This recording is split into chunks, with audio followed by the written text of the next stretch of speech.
You're listening to Passions and Prologues, a literary podcast where each week I'll interview an author about a thing they love and how it inspires their work.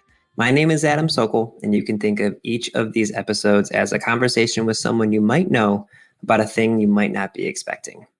Today's interview is with Brad Meltzer, one of my good buddies for a long, long time in the literary world. I got to meet him a long time ago now in New York City when I was there for work, and we bonded over what will be the topic we're going to discuss, and I'll get to that in just a minute. But before I do that, I want to share some of the feedback that you all sent me over the past week from episode 1, and I just want to say thank you 1,000 times over for all of the kind words, all of the wonderful things that you all said. I'm going to read a couple of reviews from Apple that I got, and as a reminder, you can email me at passionsandprologues@gmail.com. And if you leave a review for me, send me a screenshot of it at that email address, and I will give you some customized book recommendations. But you can also find me on Instagram and TikTok at Passions and Prologues. I'm pretty good at Instagram. I'm working on my TikTok game.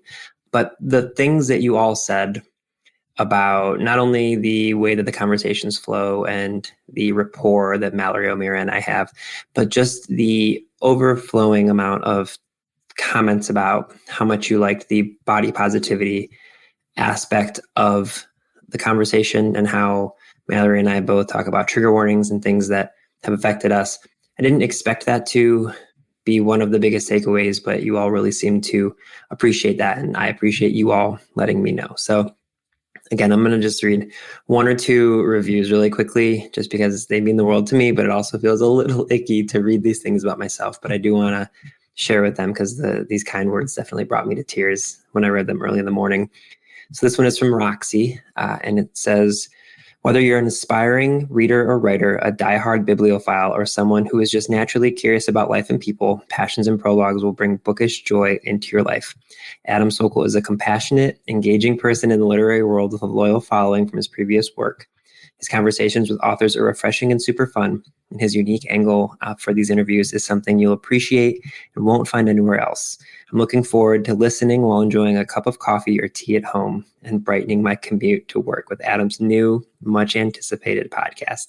Roxy, thank you so much. And here's just one more, and then I'm going to be done with this aspect of the podcast because, again, a little weird to read these about myself in front of all of you, but this one is from JCross17. Adam is great at interviewing authors and keeps the conversation flowing. This podcast gives such a unique spin on author interviews because we get to see the authors beyond their writing. I highly recommend listening. I love that you are all picking up on this theme of this being very, very different and a nice, different approach to authors, because that was my hope the whole time, and I really appreciate that you all feel the same way. Again, send me screenshots of your reviews. Let me know any feedback, any questions you have for some of these authors after you listen to the podcast. Especially these first 2 months, they're people that I'm pretty friendly with, so I will be happy to see if I can reach out and get answers for you. Okay, I want to give you 2 book recommendations today before we get into the conversation with Brad. One of them connected to our story and our discussion, and one of them a little bit less so. So the first one is Nettle and Bone by T. Kingfisher. T. Kingfisher writes phenomenal horror books, and I just love everything they do. But this one is more of a dark fantasy / fairy tale, and it is about this princess named Mara, who is a convent-raised third-born daughter. One of her daughters married a prince who's evil, and she ended up dying. This happens like right away. And then her other sister goes and marries this same prince, and what ends up happening is Mara has to find a way to murder this prince to save her sister. And so she finds a powerful grave witch. She finds a reluctant fairy godmother, a strapping former knight, and a chicken possessed by a demon. And this ragtag group of characters try to find a way to save her sister. So really, really great. If you're a fan of, this is going to sound strange, but if you are a fan of things like Monty Python, again, or fairy tales of any kind, I think you'll like this because there's humor woven throughout this story, but it is a little bit on the dark side. It kind of reminded me of The Dark Crystal and the Labyrinth a little bit, which gets to my next recommendation and the conversation I'm about to have with Brad. The second book I want to recommend today, a little bit older, but it's the best biography I've ever read. It's Jim Henson, the biography by Brian J. Jones, who for my money is the best biographer in the world. He's just done incredible work. He wrote one about Dr. Seuss. He wrote one about Irving Washington, all sorts of great stuff. It's just a really great biography of the life of Jim Henson, which gets to what Brad Meltzer and I discuss today, which is the Muppets and Sesame Street. And then we transition into talking about his brand new book, I Am Dolly Parton. If you're not familiar with Brad, he writes for adults and children. His children books are The Ordinary People Change the World. So think I Am Rosa Parks, I Am Martin Luther King, I Am George Washington, I Am Jim Henson, and his newest one, I Am Dolly Parton. In fact, I'm doing a giveaway of I Am Jim Henson and I Am Dolly Parton on my Instagram page. So definitely go follow along over there. Brad also writes for adults. He has written one of my favorite types of thrillers. His adult books tend to remind me of National Treasure along those lines. One of his adult books that just came out recently is called The Lightning Rod, which is phenomenal. He's also written books that are kind of historical thrillers, one of them being called The First Conspiracy, which was all about this plot to kill George Washington. It's a true story, but it is written and it reads like a thriller. He's just an incredible, incredible writer. And his Ordinary People Change the World children's series has been turned into a wonderful series on PBS called Xavier Riddle. So I highly recommend checking that out too.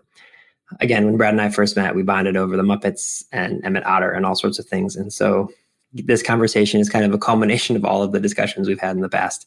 Without further ado, I am just overjoyed to tell you that today's episode is a conversation with Brad Meltzer on Passions and Prologues.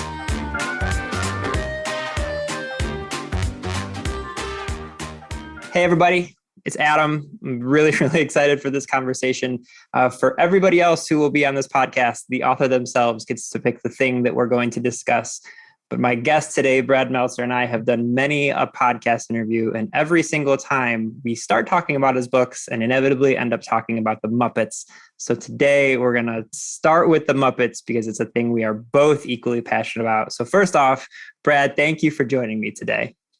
Oh, so appreciate it. This is what I love, and what no one realizes is that what was happening offline is exactly what just happened 30 seconds ago. You literally said, "Hey, Brad, we're going to talk about the Muppets. You have no choice in this." And I said, "Let's go with it." And you literally hit record, and you just did that, your intro. And so what you see is without preparation or anything else. Exactly. Yeah. Just an authentic conversation about the Muppets. And the way that I'm going to start it, and normally other people will have a chance to think about this, so I'm sorry if I'm throwing you off, but do you remember your first experience discovering any of the Jim Henson related content, whether it was Sesame Street or the Muppets? Like, do you remember that first time you discovered them? That's a good question. So there's no question my first memories of them are Sesame Street, just because of age. And that, I'm literally that generation of Sesame Street. Sesame Street, I believe, was launched in 1969. I was born in 1970. So I literally was that first kind of like immediate generation that was raised on them at 2-3 years old. We just were like, what's that? I know that. So I can tell you this, the reason now I'm going to say this is my favorite and first memory is my mother, may she rest in peace, had a laugh that was just like Ernie. She had like a kind of laugh.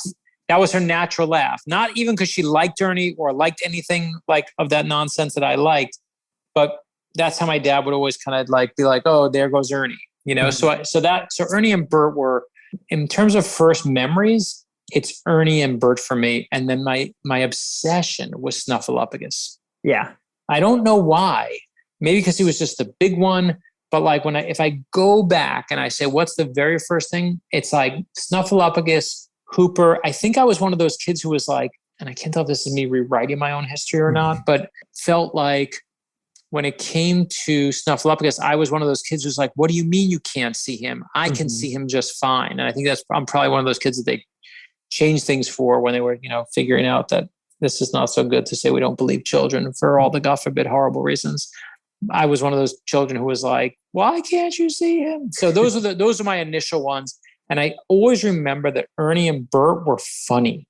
And I don't mean just like, oh, I was 2 and easy to laugh.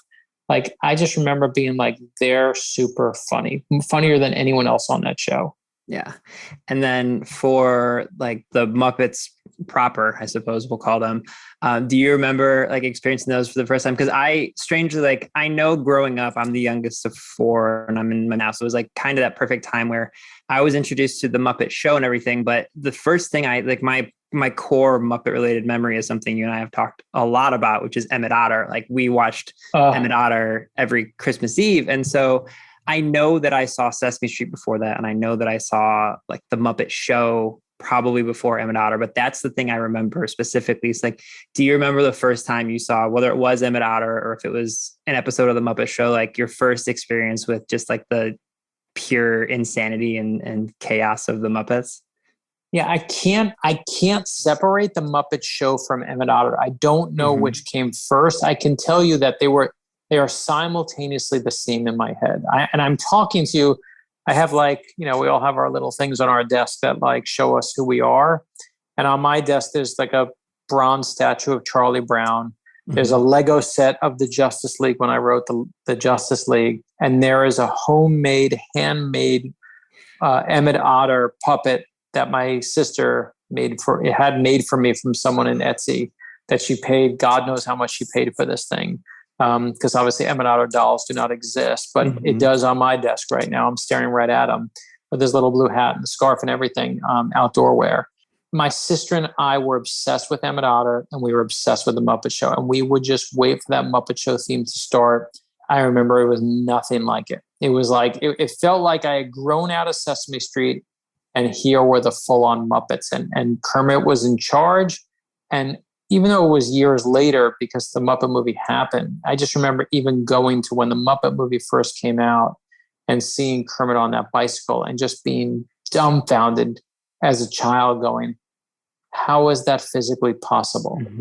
He's still talking, but he's on the bike and I can see his legs moving.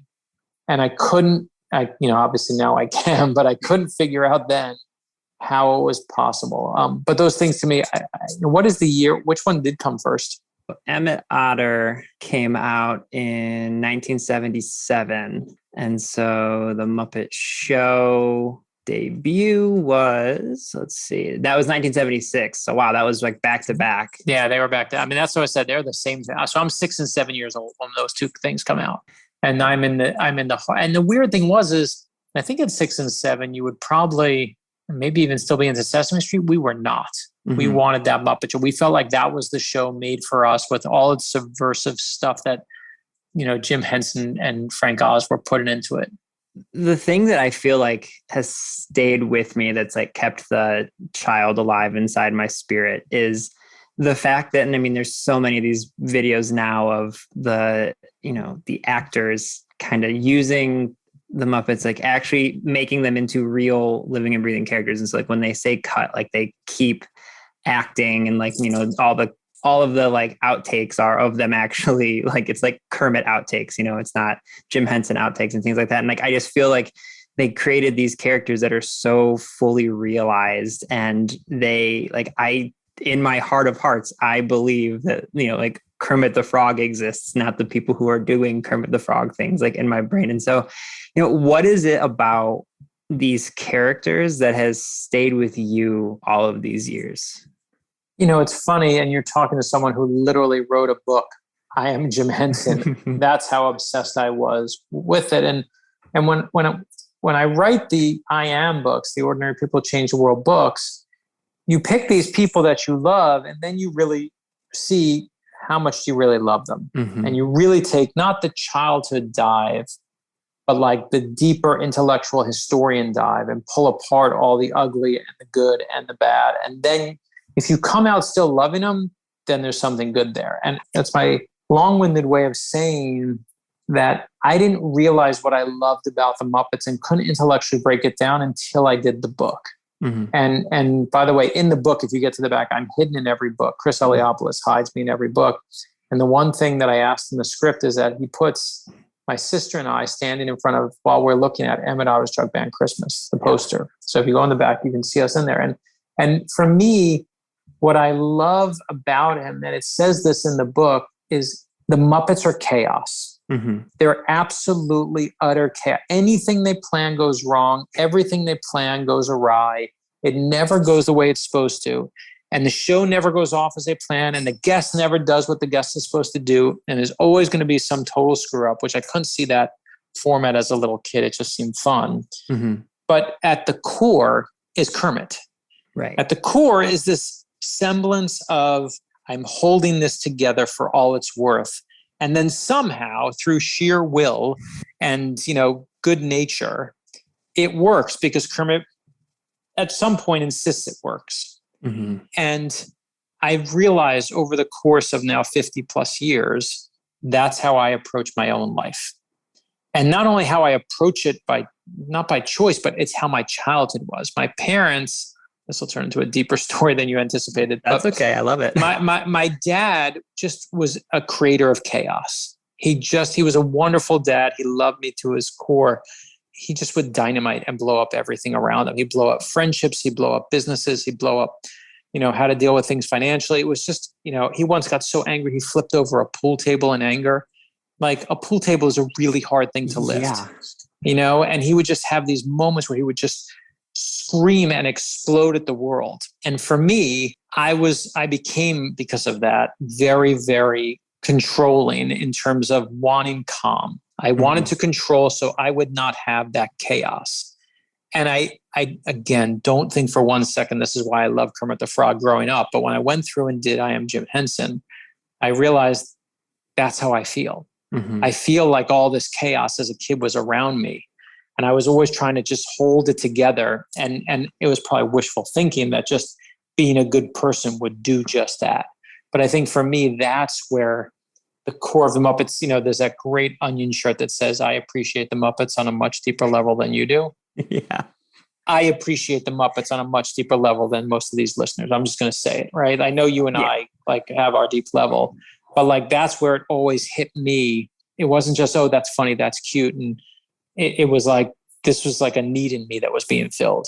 And even not a step further, but I would say a step next to that is how Kermit especially, but all of the characters, they're allowed to show emotions. None of them are one beat things. Like you said, yes, there's pure chaos going around Kermit, and he is the thing holding all of this together. But it's not like he does it and he's there's just how many gifs and moments of Kermit saying good grief, or they show you see his face shaking, or he'll yell at Animal or Fozzie or somebody, and it's I feel like it taught me as a kid it's okay to feel things, I guess. It's strange to have a puppet be the one who shows you that, but I just feel even you said, even beyond Sesame Street, where you're kind of learning those core emotions and you're getting this core of education, I feel like the Muppets that you say, when chaos is all around you, it's okay to acknowledge that there's chaos all around you,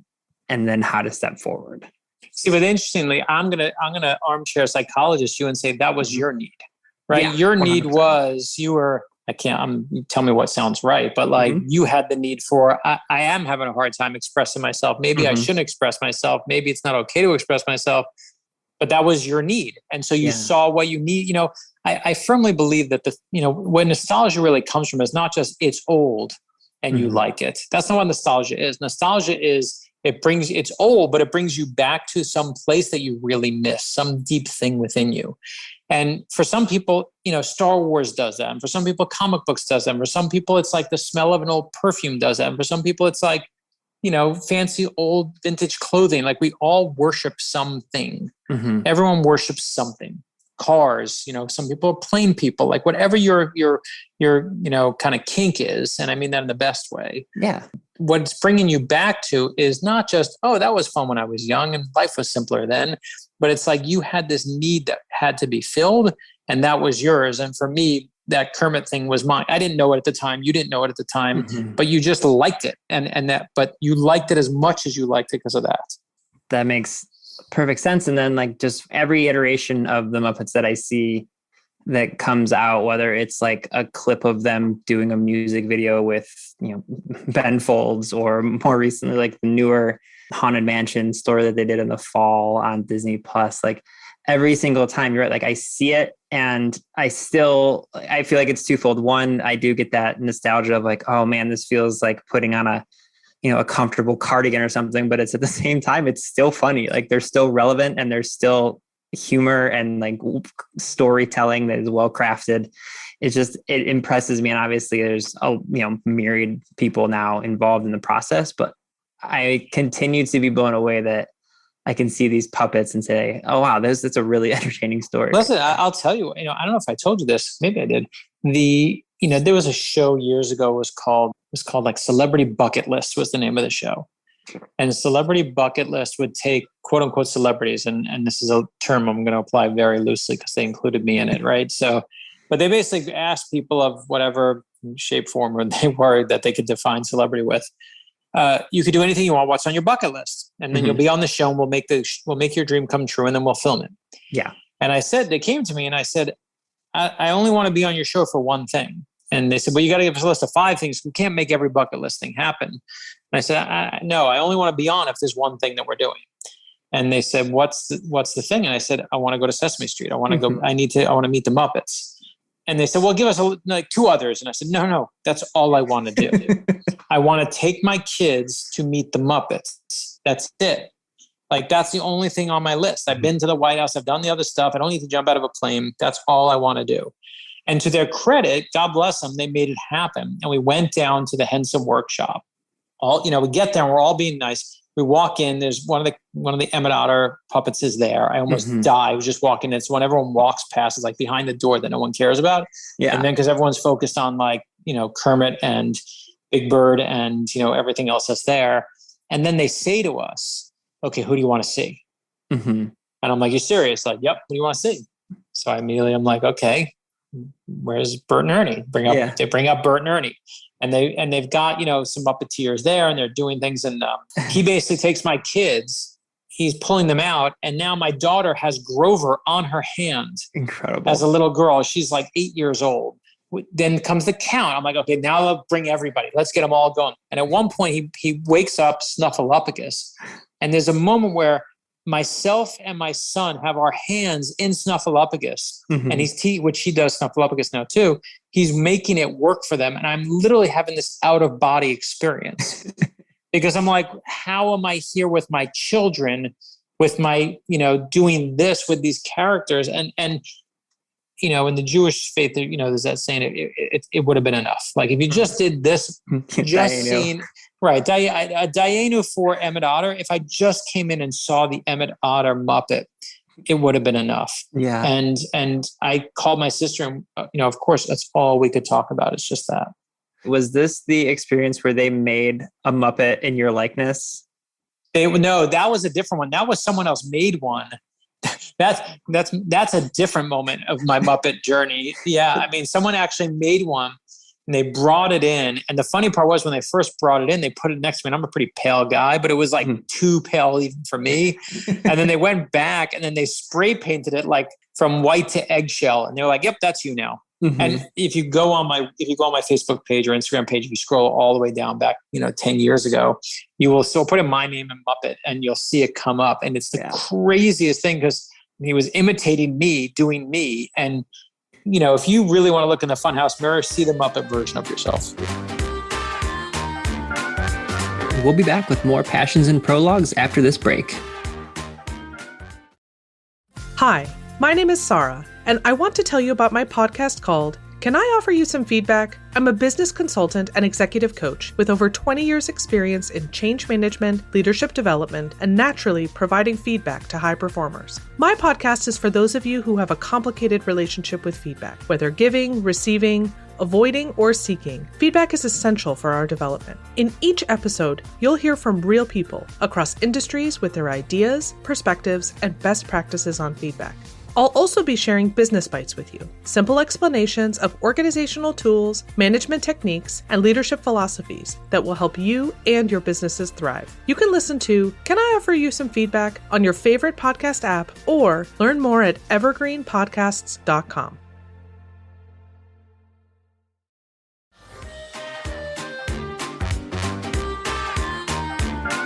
And now, back to Passions and Prologues.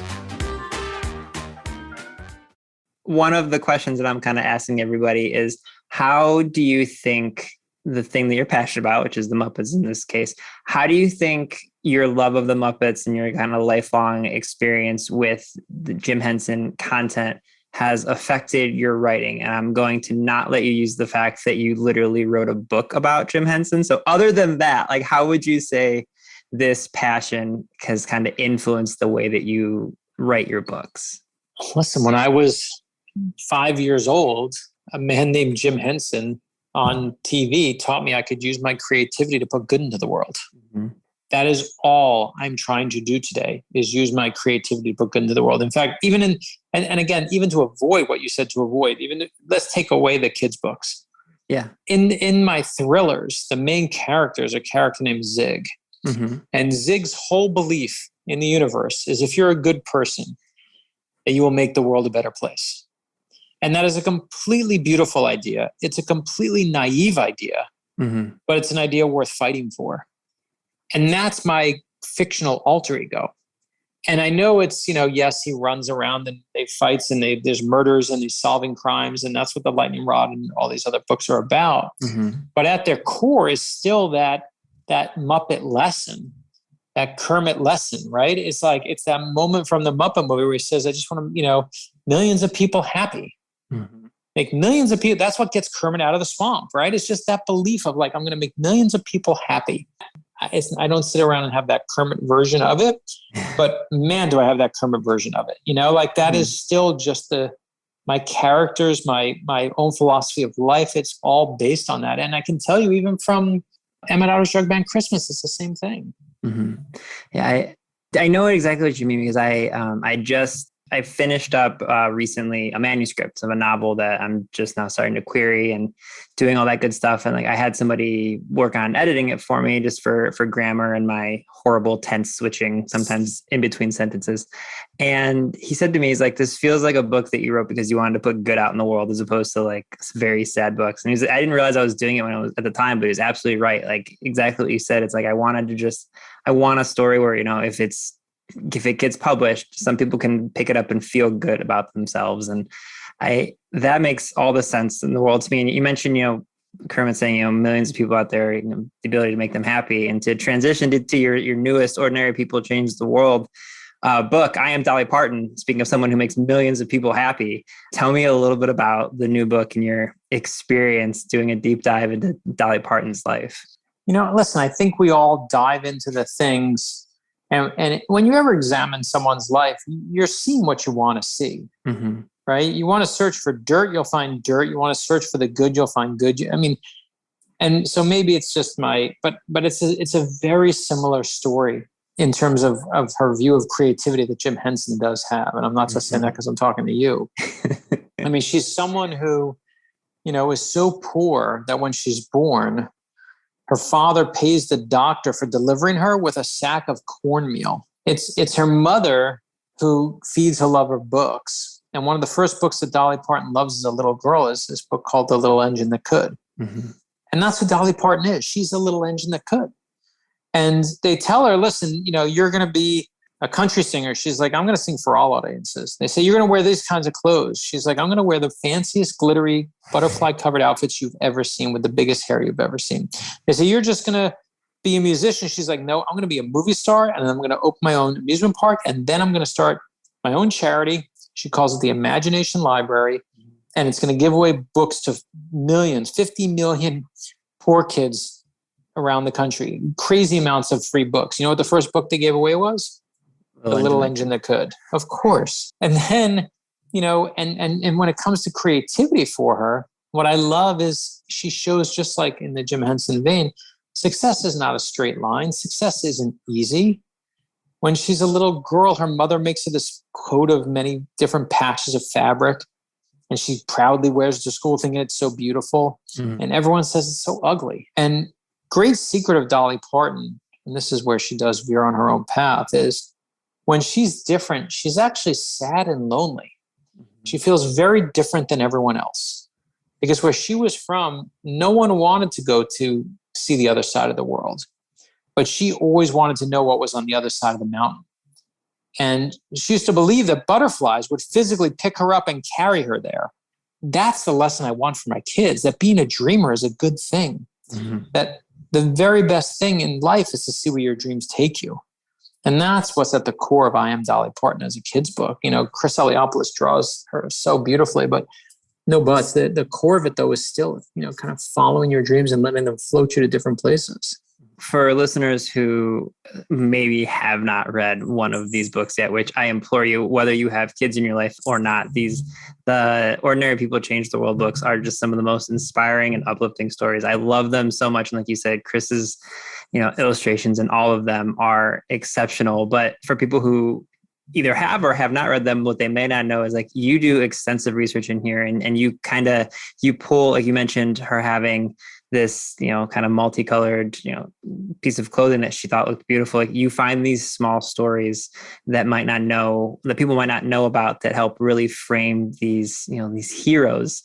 And I am always fascinated by your research in them. So what was your research process like for this one? Like, did you get to meet Dolly? How did it work for this one? Because I know it varies from book to book. Yeah, I mean, the truth is we usually don't do people who are alive. Yeah. And the obvious reason is because they can still screw it all up, right? Like you're just, especially in today's world, you're just one bad story away from like, oh, that person's not a hero. But there are some people who I trust, right? When we did I Am Jane Goodall weighed in on the book. When we did I Am Billie Jean King spent 2 hours with me on the phone, correcting even what color her sneakers were in each different match. She knew. When we did I Am Dolly Parton, it's like, this is Dolly Parton now, man. Do not mess this up. And we sent it off to like her quote unquote people. And what was so sweet and so nice, and they were so generous and like let us have songs and pictures of her when she's little and helped us with reference stuff. But when the comments came back, even the comments, I mean, it basically was like, hey, listen, can you make the doctor who delivered me feature him a little bit more? Because he was really important to daddy. And you're like, even that, you're like, so I can't, I don't want to ever say, oh, she read it and loved it, because I just don't want to, Yeah. But it came back with comments that I felt like, my gosh, who else knows that little detail but her? And it was just even in those little tiny tweaks that we're making here and there, they were solely about giving more credit to people from her deep, deep past. And I was like, that's amazing to me. That was just the nicest thing I'd ever seen. And so obviously we always, I always try and write the best book that I can write, but I always give it to the expert in the field. And in this case, obviously it went right into the Imagination Library, into the Dolly Parton the Dollywood Foundation. Yeah. Oh, that's amazing. That reminds me of my previous podcast, the Professional Book Nerds, we interviewed Lois Lowry. And like, that was one of those moments. Oh, that's great. Yeah. It was just one of those moments where we were sitting on the phone. She gave us like an hour and a half of her time, but she was telling us the story of how her books came to be, like how Number the Stars came to be. And like, just hearing her all these years later, like she was talking about The Giver, but really focusing on Number the Stars. She was going through these people that she knew and she met, and like it was the same thing like you're talking about Dolly, like the attention to detail that she still was conveying about these important people so many years later. That was one of those moments. I also think what we love about Dolly Parton is she never forgets where she comes from, right? They tell her to build Dollywood. They're like, first of all, it's never going to work. Country stars don't have amusement parks. And two, don't build it in friggin' Tennessee. That's going to be a disaster, right? You got to build it in like Florida and Orlando and where, California, where there are places where people go to amusement parks. She's like, no, I'm going to do it right here in my hometown, because my hometown is going to need these jobs. And I'm going to help people. And I know she seems like this almost caricature with the hair and the whole thing, but like what we love about her, at least what I love about her, is just how authentic she is. And that's her message, right? You go to her concerts and you can see there's old and then there's young, and there's rich and there's poor, and there's gay and there's straight. And then there's the city folk and the country folk, and there's black and white and everyone in between. And she doesn't judge any of them. She loves them all, as long as you're being true to yourself.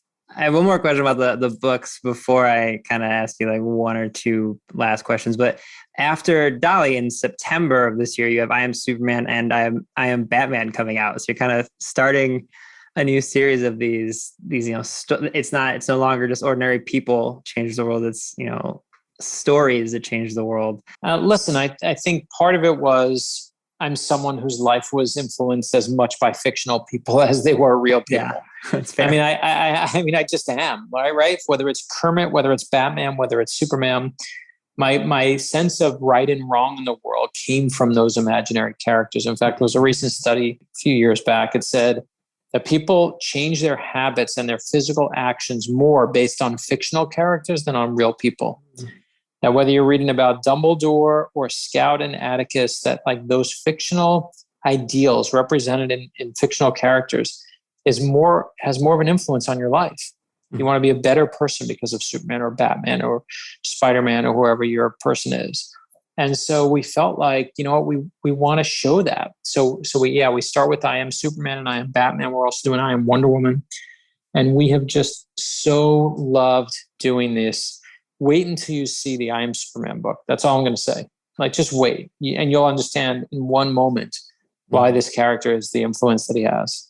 Well, and listen, from a selfish standpoint, I'm born and bred outside of Cleveland, so I'm excited that we've got the, you know, for people who don't know, Cleveland is what people, and we like to say, we're the birthplace of Superman. That's where. Listen, if you go to the Cleveland airport, there's a giant statue of Superman, and my name is on it because I helped pay for that thing. I took the profits that you guys pay me for books, and I bought a Superman statue to help tell everyone, look at this in Cleveland. So next time you go, take a picture and send it my way. You'll see it on there. And I love the fact that we got to do that. And in fact, we put in the book, we tell the last pages of the story, tell the story of Superman's creation by Jerry Siegel and Joe Shuster to show them that two 17-year-old boys, two 17-year-old kids from Cleveland came up with the idea of Superman. I don't think there's any better way to teach your kids. Their imagination can change the world. Yeah, that's amazing. Okay, last question for you. You're a busy guy. You're taking a lot of time with me. I appreciate it. I like to end with having my guests give a recommendation of something you're enjoying lately. It could be a book, a TV show, a movie. It could be a restaurant, just something that you're really enjoying that you think more people should know about. Man, Everything, Everywhere, All at Once just knocked my socks off, the movie. I just think in this time where, and listen, I love my Star Wars. I love my Marvel movies. I love all the TV shows. I love all the stuff. But it's still all regurgitated property, right? It's still stuff that's just, we've seen it, and now doing a better medium, we could do it a little better, but we've seen it. Everything, Everywhere, All at Once just feels like a breath of fresh air. Like it's someone kicked down the door and said, you want to see what the power of a brand new idea is? Eat this. And it just is amazing. So I highly recommend you go see that film and support films like that. That is absolutely perfect. Brad, you were literally the top of a list of people I was hoping to get to talk to when I wanted to launch this podcast. And you saying yes meant the world to me. So thank you for joining me today. Love doing it. Congratulations on the new one. And I can't wait to see what other people weigh in on, because it's going to be really good. The best part is you think you're doing a thing about what you love, but you've just created the greatest fetish podcast of all time. Passions and Prologues is proud to be an evergreen podcast and was created by Adam Sokol. It was produced by Adam Sokol and Sean Rule Hoffman. And if you are interested in this podcast and any other evergreen podcast, you can go to evergreenpodcast.com to discover all the different stories we have to tell.